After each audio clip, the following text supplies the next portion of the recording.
Hello दोस्तों, आपका स्वागत है स्टडी विथ गौरव में। तो हम आशा करते हैं कि आप अच्छे होंगे। आज का क्लास होगा मैथ के सीरीज में दूसरा 1.2 चैप्टर 1.2। चैप्टर 1.1 का वीडियो हम पहले ही दे चुके हैं। अगर आप नहीं दिखे हैं तो डिस्क्रिप्शन में लिंक दे देंगे, उसको पहले देखिए, फिर उसके बाद 1.2 देखिए। एनसीईआरटी का बुक हम लोग पढ़ रहे हैं, सरकारी वाला, जो कि आप लोग यहाँ देख चुके हैं। बिहार सरकार का ये बुक है, इसी का चैप्टर 1.2 करने जा रहे हैं। तो देखिए चैप्टर 1.2। चैप्टर 1.2 में सबसे पहला सवाल है, निम्नलिखित संख्याओं को अभाज्य गुणनखंड के गुणनफल के रूप में व्यक्त कीजिए। तो हमको सीधा सीधी जानना है इसमें अभाज्य गुणनखंड के बारे में। ये कह रहा है, ये कहना चाहता है कि अभाज्य गुणनखंड किसको कहते हैं, पहले ये बताइए। तो हम आपको बता दें, किसी भी शब्द का खंडन करना ही अभाज्य गुणनखंड कहलाता है। ठीक है, तो हम यहाँ पर पहले से ही बना दिए हैं। ये मत सोचिए सर आप पहले से बना देते हैं, हमको सिर्फ समझा देते हैं। आप अपने से बना के दिखाइए। तो ये बोर्ड मेरे लिए अभी थोड़ा नया है, इसीलिए हाथ इस पर अच्छे से नहीं बैठ पाया, इसीलिए हम पहले से ही पीपीटी बना लेते हैं। ठीक, पहले से बना लेते हैं ताकि कुछ त्रुटि हो लिखने में, वरना वीडियो आपका बहुत लंबा हो जाएगा। वीडियो को शॉर्ट करने के लिए हम इतना पहले मेहनत करते हैं। तो आपका अभाज्य गुणनखंड जैसे 140 का खंडन करना है, तो आप देखिए इसको पहले 2 से भागा लगाएंगे।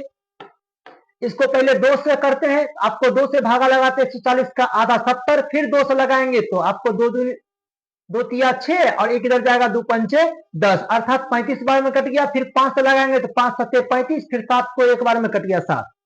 तो इतना खंडन करने के बाद इसको लिखना इस तरह से है। 2, आप यहाँ 2 क्या गए देखिए, तो 2 2 गए, तो 2 पर पावर 2 बोलेंगे। 5 अकेले है तो 5 एकम 5 को सिर्फ 5 लिख देंगे। 7 अकेले है तो 7 लिख दिए। यही आपका हो गया आंसर। इसी को बोलते हैं अभाज्य गुणनखंड। कुछ नहीं है, बहुत ईजी है। एक बार देखिए और अपने से बनाइए, फिर आपको बेहतर समझ में आएगा। सवाल इसी में है, 156 का खंडन कीजिए। देखिए हम 156 का भी खंडन किए। 156 को पहले 2 से लगाए, आपकी मर्जी, 2 की जगह 3 से भी लगा सकते हैं, 4 से भी लगा सकते हैं, लेकिन जिससे कटेगा आप उसी से लगाइए। ठीक, जैसे कि लास्ट में अगर कोई सम संख्या रहता है या 0 रहता है तो वो 2 से कटता है। तो हम इसको पहले 2 से लगाए, 2 से लगाए तो 78 बार में कट गया। 7 दूनी 14, 8 दूनी 16, फिर 2 से लग रहा है तो इसको 2 से फिर लगा दिए हम आपको। 3 दूनी 6 और 9 दूनी 18, फिर 3 से लगाए, 3 एकम 3, 3 तिया 9, फिर 13 से लगाए, 13 एकम 13। तो ये आप जो खंडन किए हैं इसको आप लिख दीजिए इधर।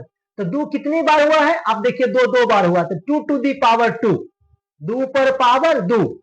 और यहाँ 3 अकेले तो अकेले, 13 अकेले है तो अकेले। ठीक है, ये हो गया आपका आंसर। बस बहुत ईजी है। उसी तरह से हम आपको 3825 को भी किए। पहले 3 से खंडन किए 1275 बार में, फिर 3 से लगाए तो 425 बार में कट गया, फिर 5 से लगाए तो 85 बार में कट गया, फिर 5 से लगाए तो आपको 17 बार में कट गया। तो 17 पचे 85 होता है। तो आपको इसको खंडन किए, बस इसको लिख दिया यहीं पर। तो यहाँ 3 कितना है, 2 बार, 5 कितना बार है, 2 बार, तो 3 पर पावर 2, 5 पर पावर 2 और गुना 17, लास्ट में 17 अकेले, इसीलिए 17 हो गया आंसर। बोले सर कैसे आप कर लेते हैं, कुछ नहीं करते हैं, 3 से भागा देते हैं। देखिए ना, 3 एकम 3, 3 दूनी 6, इसमें पैंचा बचा 2, उधर जाएगा तो हो जाएगा 22, 3 सत्ते 21, फिर एक गया 3 पच्चे 15। हम भाग दिए, आप भी उसी तरह से सब में भाग दीजिए, बन जाएगा। एक बार जब तक कॉपी कलम नहीं निकालिएगा तो आपको नहीं होगा। अगर राजा बनना है तो भिखारी और गरीब की तरह रहना सीख लीजिए, मेहनत कीजिएगा तभी चमकिएगा। चलिए आगे, अगला है 5005। इसको खंडन करेंगे हम पहले 5 से। 5 एकम 5, डबल 0, फिर 5 एकम 5, इसको फिर 11 से भाग दिए। 11 नंबर 99, 11 एकम 11, फिर 13 से दिए, 13 सती 91। ठीक, 5 गुना 11 गुना 13 गुना 7। ठीक, ये हो गया आपका आंसर। इसमें देखिए सब अकेले अकेले। अब यहाँ लास्ट एक सवाल है 7429। 74 और 29 का खंडन करना है। तो पहले आप 17 से किए, इतना आया, फिर 19 से किए 23 आया, फिर 23 को एक बार में कर दिए। तो यहाँ देखिए 17 अकेले 17 है, अकेले 19 है, अकेले 23 है। ये हो गया आपका आंसर। अभाज्य गुणनखंड में कोई बड़ी बात नहीं है। अभाज्य गुणनखंड इजिली आप कर सकते, किसी नंबर को खंडन करना ही अभाज्य गुणनखंड कहलाता है। ठीक है, बस। अब अगला सवाल आप देखिए। अगला सवाल जानने से पहले थोड़ा सा आपको सूत्र जानना जरूरी है। हम यहाँ पे 303 फॉर्मूला मात्र लिखे हैं, ऐसे इसका होता बहुत सारा फॉर्मूला है, लेकिन हम आपको 3 फॉर्मूला ही लिखा है। आप इस 3 को याद रखिए, पूरा चैप्टर बन जाएगा। जैसे देखिए एलसीएम एचसीएफ पहली संख्या दूसरी संख्या गुना एलसीएम गुना एचसीएफ। अब ये एलसीएम का मतलब है lowest common multiple, lowest common multiple. HCF का फुल फॉर्म होता है हाईएस्ट कॉमन फैक्टर। तो आप देखिए यहां होता है शामिल बड़ा घात शेष सभी। बोलिए सर ये क्या होता है, आराम से खाली सुनिए। एचसीएफ का मतलब होता है शामिल छोटा घात। यहां शामिल का मतलब होता है जो दोनों में मिलता हो। आप बोलिए सर दोनों क्या, सवाल पर चलेंगे समझ में आएगा, आराम से समझिए। इसमें होता है दो संख्याओं को अगर गुना करेंगे और उसी दो संख्या का एलसीएम और एचसीएफ को गुना करेंगे तो दोनों क्या हो जाएगा, आपस में बराबर हो जाएगा। तो पहले तीन फॉर्मूला देखिए, 1 2 3। अब आगे चलिए सवाल पे, तब समझ में आएगा। सवाल है 2 नंबर, पूर्णांकों के निम्नलिखित युग्मों में के एचसीएफ और एलसीएम ज्ञात कीजिए तथा उसकी जांच कीजिए कि दो संख्याओं का गुणनफल बराबर एचसीएफ गुना एलसीएम होता है। तो आपको इसमें टोटल 3 सवाल दिया है। पहले तो आपको एचसीएफ बोल रहा है निकालिए, फिर बोल रहा है एलसीएम निकालिए, और फिर बोल रहा है जांच कीजिए कि दो संख्याओं का गुणनफल, जैसे यहां दो संख्या दिया है 26 और 91, इस दोनों संख्या का गुणनफल जो है इस संख्या के एचसीएफ और एलसीएम के बराबर है कि नहीं है। यही बोला फॉर्मूला, दो संख्या का गुणनफल एलसीएम एचसीएफ के बराबर है कि नहीं है। ये गुणन है, आगे पीछे आप लिख सकते हैं। ठीक, एक मेरे भाई साहब है उधर बम फोड़ रहे हैं। चलिए देखिए 26 को खंडन करेंगे 2 से, आपको यहाँ 13 दूनी 26 और फिर 91 को खंडन करेंगे 13 सती 91। इससे ज्यादा खंडन होगा नहीं, हम इसको लिख दिए 2 गुना 13, यहाँ लिख दिए 3 7 गुना 13। तो हम आपको भी तुरंत बताए थे यहाँ पे एचसीएफ का मतलब होता है शामिल छोटा घात, घात मतलब पावर, कितना पावर है। ठीक, तो यहां देखिए शामिल जो दोनों में मिलता हो, देखो तो इसमें दोनों में क्या मिल रहा है, दोनों में 13 मिल रहा है, तो एचसीएफ क्या होगा 13। तो बोले सर आप छोटा घात भी बोले, है देखिए शामिल छोटा घात, घात का मतलब होता है पावर। आपको यहाँ पावर है क्या कहीं पर, तो दोनों में पावर है ये नहीं, तो चुपचाप 13 ले लीजिए ना, बात खत्म, दोनों पे पावर सेम है एक में। अब एलसीएम का मतलब क्या होता है, तनी एक बार फिर देखिए, शामिल बड़ा घात शेष सभी, मतलब बचल खुचल सब, तो शामिल बड़ा घात, तो शामिल देखिए दोनों में क्या मिल रहा है, सबसे पहले 13 मिल रहा है तो हम 13 ले लिए, बड़ा घात बोला तो घात तो है ही नहीं। ठीक, उसके बाद बोला है शेष सभी, तो शेष में क्या क्या बचल, इधर 2 बच गया ले लिए, इधर आपको 7 बच गया तो ले लिए। तो ये हो गया आपका एलसीएम। चाहे तो इसको आप गुना भी कर सकते हैं, मर्जी आपकी, हम गुना नहीं किए, नहीं भी कीजिएगा तो आगे हमको प्रूव करना इसीलिए नहीं किए, ये नियमानुसार कहता है कि आपको यहां पे गुना करना चाहिए। ठीक, आगे समझिए, इसमें बोला जांच कीजिए पहली दो मतलब पहली संख्या गुनी दूसरी संख्या बराबर एलसीएम गुना एचसीएफ। तो पहली संख्या आपका 26 है जो वहां से लिए, दूसरी संख्या 91 है जो यहां से लिए। एलसीएम का मान इतना बड़का है, देखिए हम यहां से लिए, और एचसीएफ आपका कितना है 13 जो कि यहां हम निकाले। अब आप इसको कुछ भी करें, या तो काट के बराबर कर लीजिए चाहे गुना करके बराबर कर लीजिए, मर्जी आपकी। ठीक, अगर आप इसको गुना भी कीजिएगा तो गुना करके आ जाएगा आपको कितना, ठीक है 26 91 है तो गुना करके आ जाएगा आपको, इसको गुना कीजिए या काट दीजिए। देखिए हम इसको काटते हैं 1 मिनट के लिए, गुना करने में थोड़ा वक्त लग जाता है, काटने में 13 दूनी 26। ठीक, और इस 2 से 2 कट गया। ठीक, फिर जाकर के 13 सती 91 ये भी कट गया, तो 1 बराबर क्या हो गया 1। ये हो गया प्रूव। हमको तो प्रूव करना था दोनों संख्या बराबर है कि नहीं है, तो हम बराबर कर दिए। हम किए काट के, आप कीजिए गुना करके, मर्जी आपकी।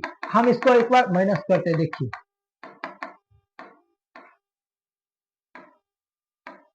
ठीक, इसको आप कोशिश कीजिए कि हम लोग क्या करें, इसको गुना करें।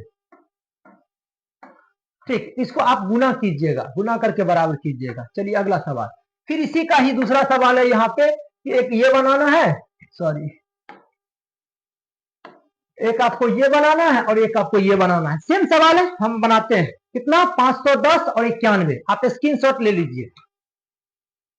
चलिए अगला 510 और 92 बनाएंगे, तो 510 का खंडन करेंगे हमको इतना होगा, और 92 का खंडन करेंगे तो इतना होगा। ये अभाज्य गुणनखंड विधि हम आपको, सॉरी हाँ, आभाज गुणनखंड करने के लिए पहला सवाल में आप देख चुके थे। इसको खंडन किए 2 से, फिर 5 से, फिर 3 से, फिर 17 आया। ठीक, इसको हम लिख दिए इधर, और इसको खंडन किए तो इधर लिख दिए। तो 2 बार आया तो पावर 2 लिखे। तो आप देखिए एलसीएम 2 आया, एचसीएफ आपका 2 आया। एचसीएफ का मतलब होता है शामिल छोटा घात। तो शामिल देखिए इसमें 2 शामिल है, दोनों में 2 शामिल है, दोनों में 2 मिल रहा है। शामिल मतलब मिलना। तो इसमें छोटा है आपका कितना, छोटा है आपका कौन, 2 पर पावर 1। नहीं पूछे तो पावर 1 समझिए, यहाँ पावर समझ लीजिए 1। ठीक, और एलसीएम शामिल जो दोनों में मिलता है, दोनों में क्या मिला, 2 मिला। लेकिन कौन सा 2, बड़ा वाला, तो बड़ा 2 ये। ठीक, और शेष सभी जितना चीज बचल है सब ले लीजिए भैया, हम जितना था बचल सब ले लीजिए। ठीक, अब वही बात पहली गुना दूसरी बराबर एलसीएम गुना एचसीएफ। तो पहली संख्या 510, दूसरी संख्या 92 बराबर एलसीएम आपका है जितना निकाले हैं सब यहां से यहां तक, और एचसीएफ आपका 2 जो कि आप यहां निकाले। ठीक, आप देखिए यहां हम इससे आगे नहीं किए क्योंकि यहां पर आपको काट खोट देंगे तो आप बोले सर कैसे काट दिए। तो या तो आप काट के बराबर कर लीजिए या तो आप गुना करके बराबर कर लीजिए। तो आपके लिए बेहतर यही होगा कि दोनों को गुना कर लीजिए। भैया हिलो मत, इसको गुना कीजिए और इस सब को गुना कीजिए। तो देखिएगा दोनों का गुणनफल जो भी आएगा ना, तो दोनों का गुणनफल हो जाएगा बराबर। गुना आप कीजिएगा, आप भी थोड़ा काम कर लीजिए, कुटुंब नहीं है। चलिए आगे, अगला तीसरा सवाल इसी का है, 336 और 54। अपना बुक और कॉपी पेन बगल में रखा कीजिए और देखिए क्या सवाल सही है या फिर हम अपने मन से चल रहे हैं।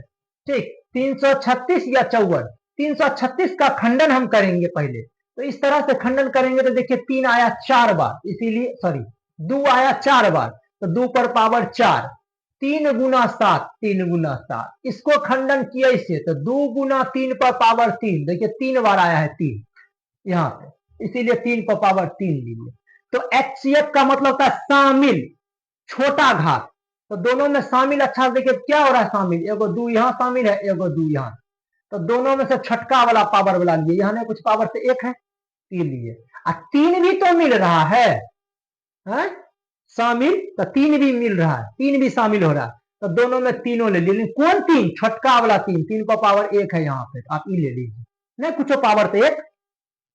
ये हो गया मेरा एचसीएफ। और एलसीएम क्या होता है, शामिल बड़ा घात। तो दोनों में 4, दोनों में 2 मिल रहा था, तो बड़ा वाला 2 ई है, 2 पर पावर 4। 3 भी मिल रहा था, तो 3 में बड़ा वाला ई 3 है, इसीलिए ई ले लिए। और शेष सभी, शेष में बचल है 7, ये हो गया मेरा एलसीएम। ठीक, आगे जांच करने का नियम है, पहली गुना दूसरी बराबर एलसीएम गुना एचसीएफ। ठीक है, आप गुना में उल्टा पुल्टा भी रखिए, कोई दिक्कत नहीं। तो पहली संख्या हो गया ये, दूसरी संख्या हुआ ये, एलसीएम हुआ ये और एचसीएफ हुआ ये। आप आपस में गुना कर दीजिए कि इसका आंसर निकल जाएगा। वीडियो को पॉज कीजिए और तुरंत गुना कीजिए। चलिए अगला सवाल, अगला सवाल है आपको अभाज्य गुणनखंड विधि द्वारा निम्नलिखित पूर्णांकों के एचसीएफ और एलसीएम ज्ञात कीजिए। ये तो बड़ा इजी बात, अभी तो अच्छे तो बनाए हैं। पहला है आपको 12, 15, 21।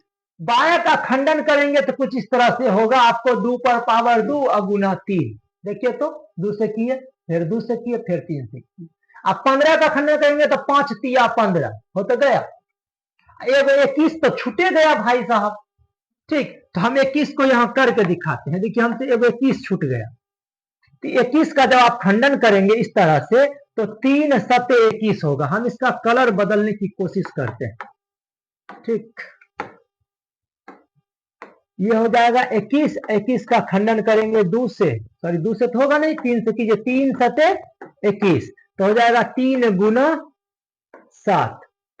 ठीक, 3 गुना 7। अब यहां बोल रहा है एचसीएफ निकालिए। एचसीएफ का मतलब होता है शामिल, जो सब में मिलता हो। देखिए तो इसमें 2 मिल रहा है क्या, 2 इसमें है, 2 ही दोनों भैये में, ले भैया क्या मिला, 3, 3 इसमें भी है, 3 इसमें भी है, तो 3 तीनों में मिल गया। तो एचसीएफ क्या हो गया, 3।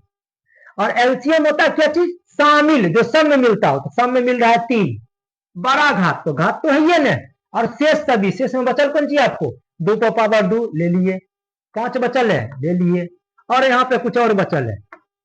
देखिए 5 के बाद क्या बचल है आपको, यहाँ पे बचल है 7, तो ये 7 ले लीजिए। इतना बड़का हुआ एलसीएम।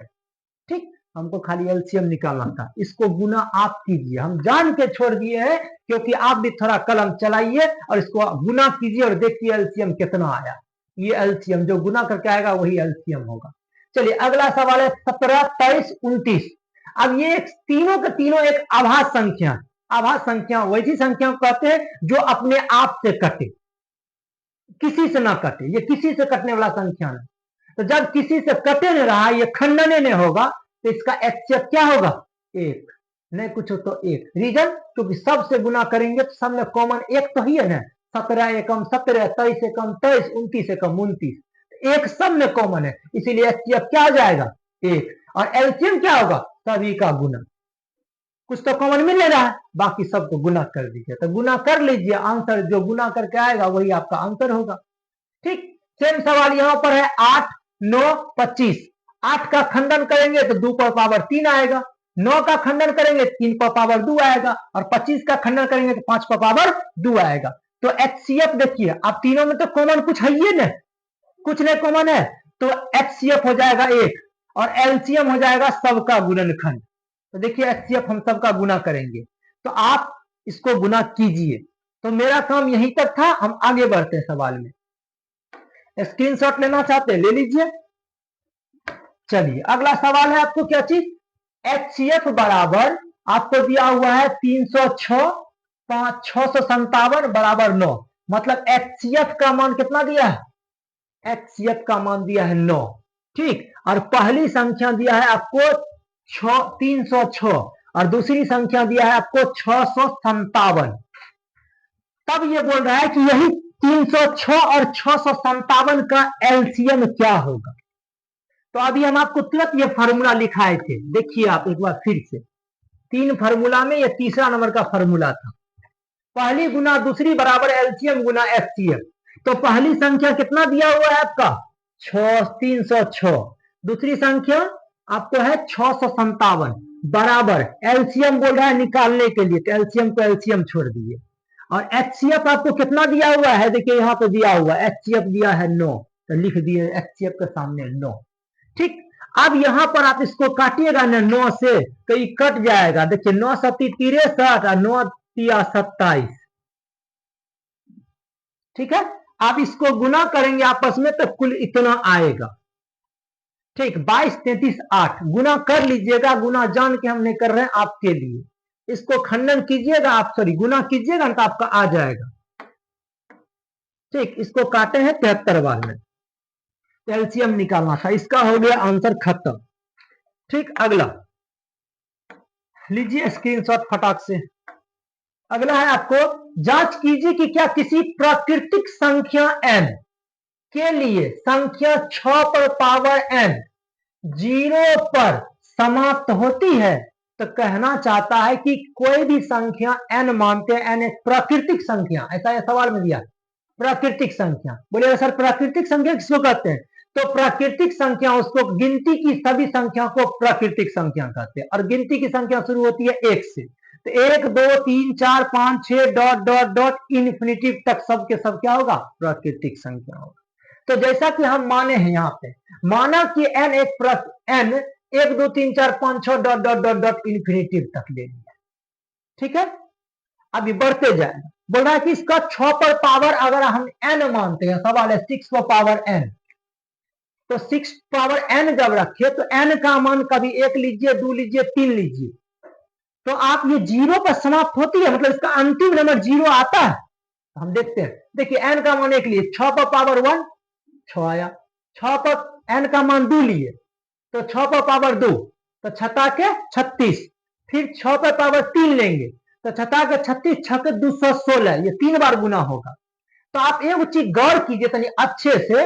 हम यहां देखिए तो सबके अंतिम में क्या आ रहा है आपको? 6 आ रहा है। 0 पे समाप्त हो रहा है क्या? नहीं हो रहा है। तो अर्थात हम ये कह सकते हैं कि अंतिम में 6 आ रहा है, ये 0 पे कभी समाप्त नहीं हो रहा है। तो अतः 6 पर पावर n कभी भी 0 पर समाप्त नहीं होगी। क्लियर है? चलिए आगे बढ़ते हैं।